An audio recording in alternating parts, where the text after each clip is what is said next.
요즘 이제 젊은 암들이 네네. 굉장히 많이 늘어나고 있습니다. 근데 최근에 네네. 또 이제 얘기가 되고 있는 것 중에 하나가 네네. Dr. Friend. 안녕하세요. 네, 닥터 프렌즈입니다. 네, 제가 오늘은 여러분들께 정말 좋은 정보를 주기 위해서 모시기 힘든 교수님을 모시고 좀 이야기를 나누려고 하는데요. 제가 예전에 배웠었던 저희 아산병원 종양내과 김태원 교수님과 함께 했습니다. 교수님 안녕하세요. 네, 안녕하세요. 소개 한 번만 좀 부탁드리겠습니다. 네. 안녕하세요. 저는 서울 아산병원 종양내과의 김태원입니다. 저는 주로 항암제를 통해서 암 환자들을 잘 치료해서 네네. 일상으로 복귀하는데 네. 도움을 주는 역할을 합니다. 음. 간혹 네. 암이 너무 진행이 돼서 네네. 일상적인 복귀가 어려운 경우에는 네. 남아있는 시간을 잘 사용할 수 있도록 네. 도와주는 역할을 하고 있습니다. 요새 특히 이 젊은 암들이 굉장히 늘어나고 있어가지고요. 교수님께서 실제로 진료실에서 이런 좀 젊은 암 환자들, 흔히 뭐 30, 40대 이런 분들도 좀 진료하시는 경우가 좀 늘어나고 있는지. 요즘 이제 젊은 암들이 네네. 굉장히 많이 늘어나고 있습니다. 통계적으로 봐도 유방암, 네. 대장암, 네. 젊은 암 환자들이 폭발적으로 늘어나고 있고요. 네. 통계를 봐도 우리나라에서 30대, 40대 네네. 유방암 환자가 최근 20년 동안 2배 증가를 했습니다. 엄청나게 빠르게 증가하고 있는데 사실 저희가 늘 이야기하는 거 뭐 대장암 뭐 이러면은 뭐 서구식 식생활이 문제다, 뭐 운동이 부족해서 문제다. 근데 이런 말들은 20년 전부터 계속 있었거든요. 또 어떤 변화들이 있었길래 이렇게 빠르게 젊은 대장암이 좀 늘어나고 있을까요? 대장암도 네네네. 뭐 유방암하고 마찬가지입니다. 우리나라의 젊은 대장암이 네네. 발생률이 세계 최고의 발생률을 기록하고 있는데 말씀하신 것처럼 네. 예전처럼 뭐 서구화된 식생활, 네. 운동 부족, 네. 뭐 비만 이런 네. 것들이 다 영향을 주는 걸로 돼 있습니다. 근데 최근에 네네. 또 이제 얘기가 되고 있는 것 중에 하나가 네네. 이 가당음료에 대해서 많은 얘기들이 나오고 있습니다. 제가 가당음료 정말 마시지 말자고 항상 이야기하거든요. 근데 그게 대장암과도 그렇게 좀 관련이 있었던 네. 거군요. 가당음료를 먹었을 때 네네. 대장암 발생률이 약 2배 정도 늘어난다고 돼 있습니다. 가당음료가 뭐가 있을까요? 사람들이 정말 많이 먹는 콜라 일단. 콜라. 네, 탄산음료가 있고 그냥 주스도 있고요. 네네.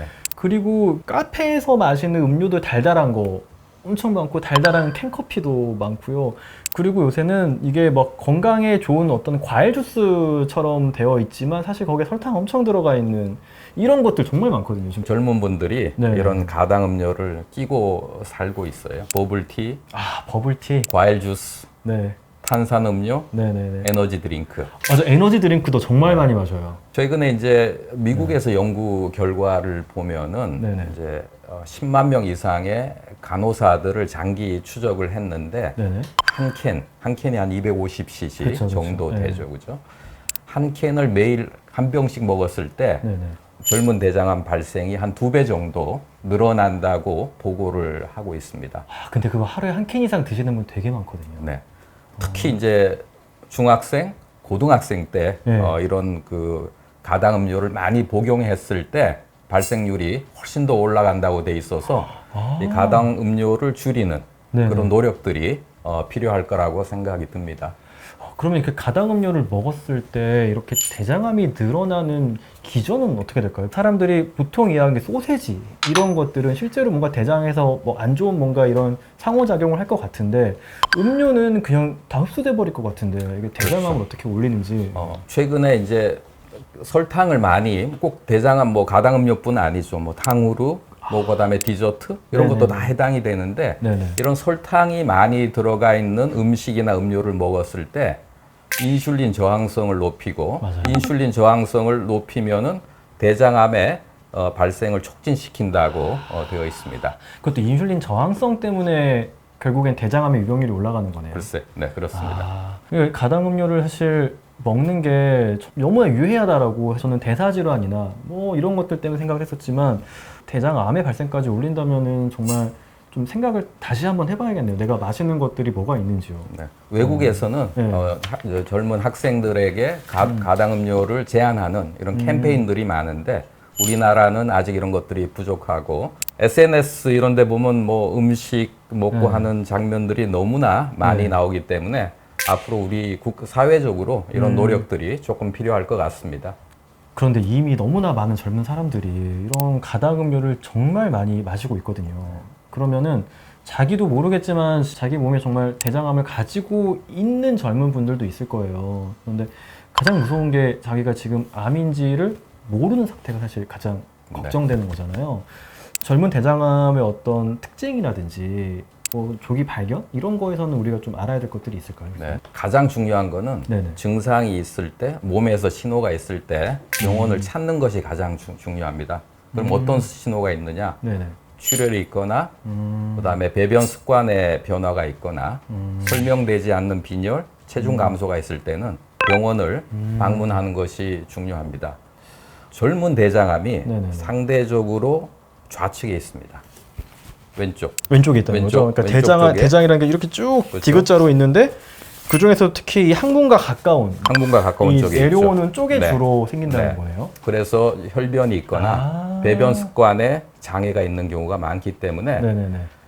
이런 신호가 있을 때 병원을 방문을 하면은 네네네. 쉽게 진단을 할 수 있고 그다음에 내시경으로 네네. 쉽게 접근할 수 있는 부위이기 때문에 조기에 발견을 할 수가 있습니다. 들어가기만 바로 보이는 그렇죠. 항문과 가까운 네. 이게 항문과 가깝기 때문에 이게 조금 더 혈변이 바로 보인다든지 대변이 바로 나오는 마지막 통로기 때문에 변이 좀 가늘어지거나 조금 이런 것들이 더 두드러지게 있다는 거네요. 그렇죠. 몸에서 보이는 신호가 있는데 이제 보통 젊은 사람들은 이게 치질이다. 맞아요. 혈변 같은 거는 그렇죠. 사실 네. 뭐 워낙에 요새 앉아 있는 사람 많고 또 그렇게 앉아서 휴대폰을 하니까 이게 항문 질환 유병률이 너무 올라가면서 맞아요. 혈변이 되게 많아져 버렸거든요. 혈변도 그렇고 네. 그다음에 이렇게 변 습관의 변화가 있는 것들이 뭐 과민성 대장 질환이다 네. 이렇게 뭐 이렇게 생각을 하고 병원에 가지 않죠. 네. 그래서 젊은 대장암이 일반적으로 진단이 4개월 내지 6개월 정도 늦은 걸로 돼 있어요. 더 늦어요, 네. 오히려요.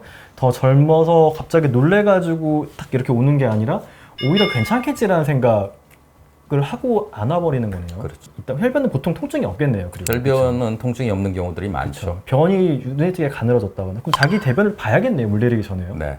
그래서 뭐 우리가 보통 변을 보고 난 후에 네네. 변의 색깔, 네네. 모양, 출혈이 있는지 뭐 이런 것들을 관찰을 1초만 투자를 하면은 변의 모양이나 색깔을 볼 수가 있습니다. 그 혈변이라는 것도 막 아주 새빨갛게 물들었다기보다는 약간 좀 떨어지거나 뭔가 이 대변에 피가 묻어있는 듯한 네. 그런 것들도 좀 관찰해봐야겠네요. 이제 사실은 치질하고 네. 그다음에 이제 이런 대장, 직장암하고 구별하기가 어렵습니다. 근데 이제 치질이 있는 경우는 뚝뚝 떨어지는 경우들이 많고요. 그다음에 이제 직장암인 경우에는 변에 피가 묻어 나오는 경우가 있기 때문에 이런 것들을 잘 관찰을 하면은 직장암을 조기에 발견해서 병원에 빨리 방문을 할 수가 있습니다. 변을 그래도 보고 물을 내렸으면은 차이를 알 수가 있긴 하겠네요. 그렇죠. 네. 그래서 좀 젊은 분들이 특히 내가 단 거 많이 먹는다 그러면은 좀 변을 보는 이런 습관을 갖는 게 좋겠다라는 네. 생각이 좀 들고요. 그러면은 이런 젊은 암들은 좀 치료 방법이나 애후 이게 사실 뭐 젊었을 때 암 걸리면은 더 암도 막 빨리 자란다 이런 이야기들도 있잖아요. 꼭 젊은 암이 꼭 네. 예후가 나쁜 거는 진단이 늦어지기 때문에 그렇습니다. 젊은 진단이 늦어지기 암이 때문이다. 진단이 한 4개월 내지 6개월 정도 늦어지는 경우들이 많고 뭐 젊은 암하고 그다음에 중장년층의 암하고 치료 방법이 크게 네. 차이가 나지 않습니다. 예후가 나쁜 거는 진단이 늦어지기 때문에 그런 예후가 나쁜 경우가 많습니다. 내가 진단 받을 때의 병기가 가장 그렇죠. 네. 병기가 가장 네, 중요합니다. 중요하니까 더욱더 내 어떤 그 몸 상태의 변화를 캐치해서 빨리 갈 수만 있다면은 젊은 나이에 암이 생겼더라도 뭐 지금 나와 있는 치료들이 워낙 또 좋으니까 또 좋은 애우 완치되는 경우도 많이 있잖아요. 젊은 암도 조기에 발견하면은 네. 치료 성적이 굉장히 좋습니다. 하나 이제 강조하고 싶은 거는 네. 젊은 사람들이 가지고 있는 특징을 생각하면서 이제 치료를 해야 됩니다. 우리가 암 환자를 보다 보면은 네. 우울을 동반하는 경우들이 많고 이제 직장을 다녔는데 막 취직을 했는데 휴직을 할 수 있을까? 얼마나 그다음에 네. 학교 다니는데 휴학을 해야 되고 네. 이런 문제들이 있고요. 뭐 당연히 이제 경제적인 어려움도 직면을 하게 되고 이제 간혹 이제 육아와 네네. 그다음에 투병을 같이 해야 되는 이제 환자들도 있고 네. 또 하나 우리가 이제 별로 고려하지 않는 부분 중에 하나가 이제 결혼은 하기 전이나 아직 아기가 없는 경우에 가임력을 어떻게 보존할 건지 이런 것들에 대한 이제 배려나 상담도 젊은 층한테는 필요하겠습니다.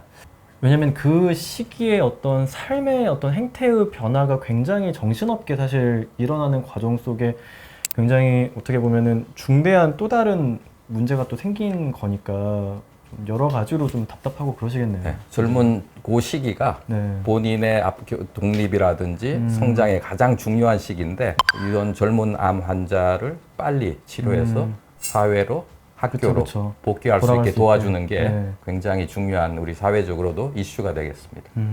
또 뭐 대장암은 이제 수술하고 난 뒤에 다른 암에 비해서 식사하는데 장애가 상대적으로 적고 그다음에 이제 재발 방지를 하고 난 뒤에 쓰는 항암제들이 비교적 다른 암에 비해서 수월하고 탈모나 이런 것도 없기 때문에 일상생활을 하는데 충분히 같이 할 수 있습니다. 좀 용기를 잃지 않고 네. 좀 이겨내고 가실 수 있으면 좋겠네요. 네. 가장 좋은 거는 사실 우리가 최대한 안 걸릴 수 있으면 좋은 건데요. 그렇죠. 그러면 예방을 위해서는 앞서 말씀 주셨던 그런 가당 음료를 마시지 않는 것. 일단 그게 좀 첫 번째로 우리가 다 알아야겠네요. 그러니까 더 먹어야 되는 것, 야채나 과일 이런 거를 생각보다 젊은 친구들이 독립하게 되면요. 진짜 안 먹어요. 그래요? 네, 하루에 우리가 권장 식이섬유량 뭐 25g 이러면 생각보다 매 끼니마다 야채, 채소가 있어야 되는데 젊은 사람들은 보통 이게 뭐 정말 전자레인지 음식이나 레토릭이라고 이미 만들어진 것들 혹은 냉동 그런데 이것들이 다 야채들을 넣기가 굉장히 어려운 제품들이라고 하더라고요. 이 생산 과정에서. 그렇다 보니까 젊은 친구들이 이 야채의 섭취량은 정말 극적으로 요새 점점 줄어들고 있고 동시에 좀 값싸게 좀 먹을 수 있는 이런 달달한 음료의 소비량이 이렇게 늘어나고 있어가지고 이 두 개 가지가 좀 맞물린 것 같아서 좀 다시 한번 이런 좀 과일이나 야채, 스틱 같은 거 사서 내가 먹으려고 노력을 하면은 먹을 수 있거든요. 이런 걸 좀 챙기면은 정말 좋겠다 이런 생각이 좀 네. 듭니다. 운동은 늘리고 네. 야채, 채소 섭취 늘리고 네. 그다음에 다른 가당 음료 같은 거, 과당음료, 소세지 그다음에 소세지 이런 네. 것들은 줄이는 노력들이 네. 필요할 것 같습니다. 이렇게 젊은 암에 좀 걸리신 분들은 또 다양한 정보들이 필요할 것 같아요. 그런 분들은 또 암오케이라는 또 곳에 가서 또 다양한 또 필요한 정보들을 나한테 맞는 정보들을 또 찾을 수 있으시니까 그런 서비스도 한 번쯤은 좀 알고 있으면은 도움 받으실 수 있고요. 또 자세한 내용들은 저희가 또 아래 그 고정 댓글로 달아놓도록 하겠습니다. 교수님 오늘 이렇게 나와주셔서 정말 감사하고 또 더 좋은 이야기로 또 돌아올 수 있도록 부탁드리겠습니다. 네. 감사합니다. 수고하셨습니다. 네.